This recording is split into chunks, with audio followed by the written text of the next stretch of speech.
Hello! Hi అండి. Welcome to our channel రకరకాల రుచులు. ఈరోజు వీడియోలో నేను సొరకాయతోటి చక్కగా పులుసు చేసి చూపిస్తాను రండి చూద్దాం. టమాటో యూజ్ చేయకుండా ఈ విధంగా కుక్కర్‌లో కనుక పులుసు చేసి పెడితే పిల్లలు కూడా ఇష్టంగా తినేస్తారు. ముద్దపప్పు కాంబినేషన్‌లో చాలా బావుంటుంది ఇది సొరకాయ పులుసు.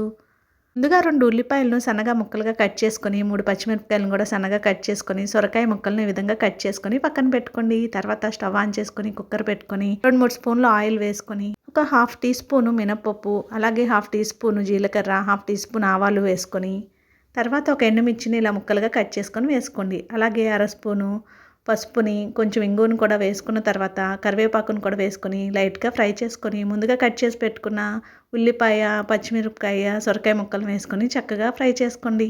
మీరు కనుక మన ఛానల్‌ని ఫస్ట్ టైం చూస్తూ ఇప్పటివరకు సబ్స్క్రైబ్ చేసుకోకపోతే కనుక సబ్స్క్రైబ్ చేసుకొని పక్కనే ఉన్న బెల్ ఐకాన్‌ని ప్రెస్ చేయండి. నేను కొత్త వీడియోస్ పెట్టిన వెంటనే మీకు నోటిఫికేషన్ వస్తుంది. పెట్టిన రెసిపీ వీడియోస్ అన్నీ మీరు వెంటనే చూడవచ్చు.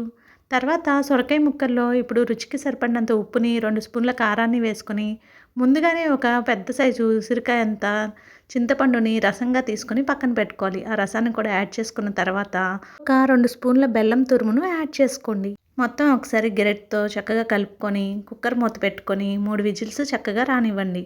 సొరకాయ పులుసును మీరైతే ఎలా చేస్తారనేది కామెంట్ సెక్షన్‌లో కామెంట్ చేయండి. మీకు కనుక నచ్చినట్లయితే మాత్రం వీడియోకి లైక్ ఇవ్వడం మర్చిపోకండి. సొరకాయ బాగా ముదురుగా ఉంటే కనుక 3 విజిల్స్ రానివ్వండి. లేత సొరకాయ అయితే కనుక 2 విజిల్స్ సరిపోతుంది. నేను ఇక్కడ పావు కేజీ ముక్కల్ని యాడ్ చేశాను సొరకాయ ముక్కలను. 3 విజిల్స్ వచ్చిన తర్వాత స్టవ్ ఆఫ్ చేసేసుకొని ప్రెషర్ అంతా రిలీజ్ అయ్యాక మూత ఓపెన్ చేసి చూసి నీరు ఎక్కువగా ఉంది అనిపిస్తే ఒకసారి మళ్ళీ స్టవ్ ఆన్ చేసుకొని ఇలా దగ్గర పడేంత వరకు ఉడికించుకొని స్టవ్ ఆఫ్ చేసేసుకోండి. అంతే, ఎంతో రుచికరమైన సొరకాయ పులుసు రెడీ అయిపోతుంది. Thank you for watching.